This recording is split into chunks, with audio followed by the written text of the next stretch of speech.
Artifacts can be complicated, they can be annoying, and they can be irritating to build or farm or find the appropriate set for your character. So today, we're gonna go ahead and break all of this down, find it for the appropriate characters. I'm just going to use a few examples. If you guys have any more questions, obviously you guys know where to reach me, twitch.tv/thatguygoki. And if you are new to the channel, hit that red subscribe button for more information on Genshin Impact and some funny tier lists. Funny duddy. If you are subscribed, go ahead and like the video and hit that notification bell so you know when Goki is on the way. All right, let's go ahead and get started. So we're here, we're in game. I'm gonna break down exactly which domains to hunt for specific sets. We're gonna start with the one at Star Stats Cliff. This one is a little interesting. This one is for thunder units. This is pretty much the Witch's set, but for electro units. This is probably the best set here, Thundering Fury. It's widely used for all electro users except probably Razor.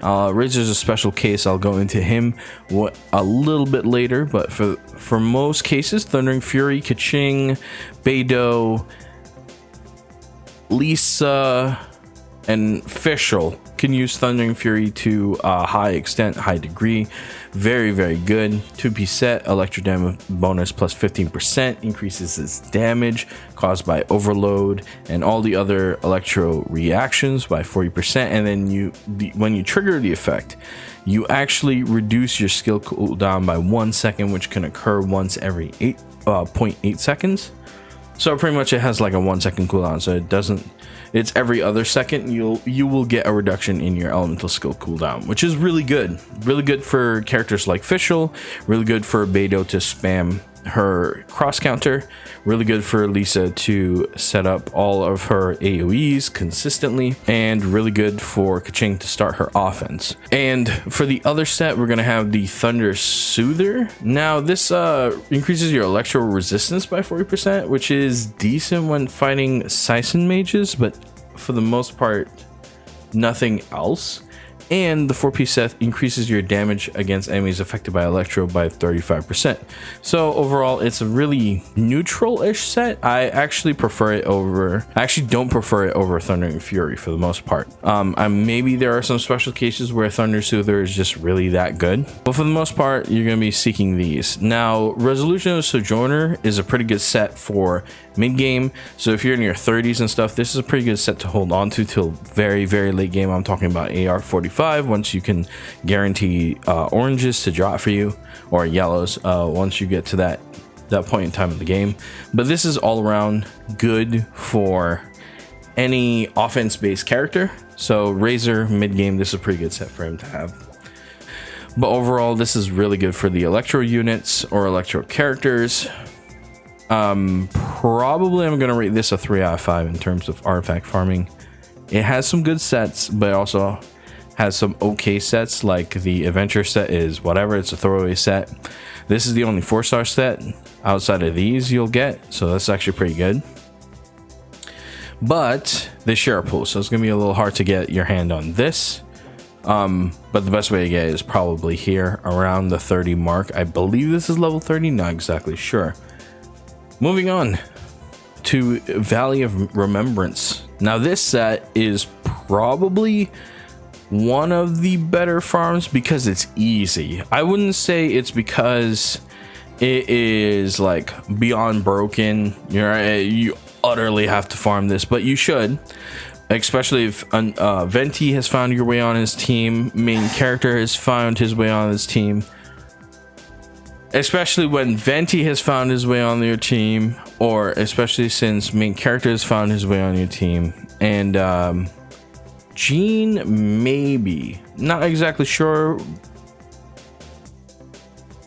More than likely, yes. For the most part, like really strong in that sense. And then the Maiden set, Maiden's Beloved, is really strong with Barbara. So really good support centered domain for your support artifacts, for your wind support and for your healers. really good for the most part. Now remember, Kiki and Jean, some of the best healers in the game, actually do scale off attack percentage, so you can get that for them to increase their healing overall. But for the most part, maybe not. I don't know, I'm not sure. We'll see exactly how we feel about it. Moving on to, where's the other ones? Where are the other ones? We're gonna move over to the Geo set, which is really important. Ooh, there's a boss. Why is there a pin here? Go ahead and delete that. There is a set right here by the Geo boss, and these are, I would say, mandatory for specific characters. This hands down is Geo's best in slot artifact set. It's ridiculously powerful for Ningguang. It's going to be strong for most likely Zhongli or Zhongli when he comes out, and this is really good for Noelle. It increases her shield strength by 35%, and she gets additional damage while protected by a shield. So when she's using her elemental skill, she gets a good little bit of damage boost. And this is really good for, like I said, Ningguang Zhongli. It's just very generic. You can also run Noelle on this set because she gains 15% geo damage bonus, so that means her elemental burst is actually affected by this. And she gets a bonus on her damage once there's a crystallized reaction. So if she creates shields via geo damage, she can go ahead and gain extra damage on that particular element.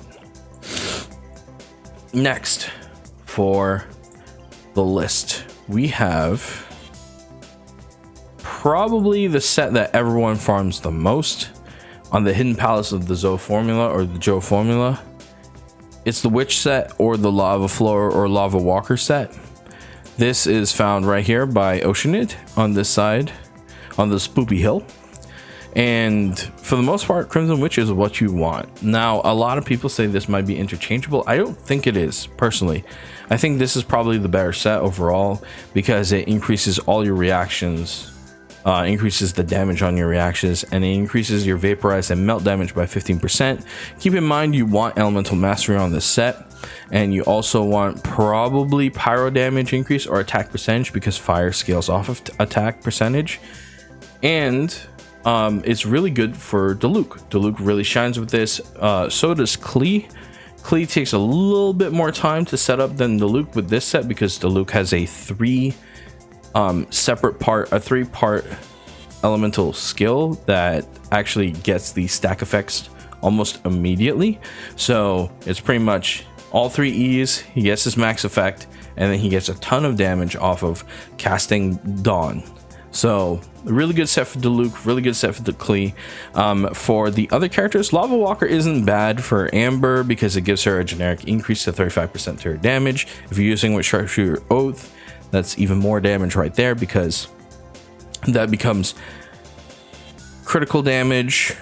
And then you have the pyro damage buff, so you can get a lot out of the Lava Walker set for her. And Xingling, really good with Lava Walker. It boosts your damage overall. Pyro Tornado, you throw it out, it does a bunch of damage. Really strong.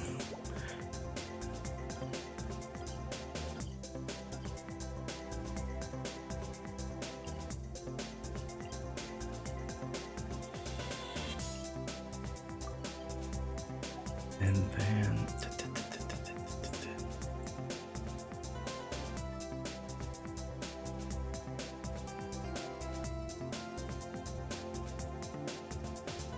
and finally, we have probably not everyone. If you're building Ningguang, this is probably easy for you to do, but this is the most interesting out of the bunch because there's one okay set and there's two interesting sets. Now, for the interesting one, we have the Gambler set. Now, this on apparently Child is ridiculously strong. I've seen it go around, float around, because you're increasing his elemental skill damage by 20%. So that boosts his damage overall for the most part. And then defeating an enemy has a 100% chance to remove his elemental skill cooldown. Can only occur every 15 seconds, once every 15 seconds. So he kills something, he gets his elemental skill availability back. So for anyone who loves melee stance, Gambler is probably the best set for him to go to. Secondly, we have the Noblesse Oblige. The Noble set, it increases the elemental burst damage by 20%, and its 4-piece allows that elemental burst to now buff everyone by 20% for 12 seconds. The effect cannot stack. So meaning if you have multiple characters with Noblesse Oblige, right, this is specifically for this effect, meaning you can't have 4 characters with this set and just go elemental burst, elemental burst, elemental burst, elemental burst, and just go nuts. But for the most part, this is an amazing set for supports. This is an amazing set for characters like Venti, Mona. You can even use this on Diluc, which I suggest not to. You can use it for anyone with abusable elemental bursts, even main character, even anyone that have very supportive functions built into their bursts and skills. You can use this with this character. And now for probably the worst set from here is the Bloodstained Chivalry. And this is based on pretty much charge attacks. And there's no physical damage unit that actually gets a lot off of their charge attacks right now. Except maybe Xingling because it's really fast.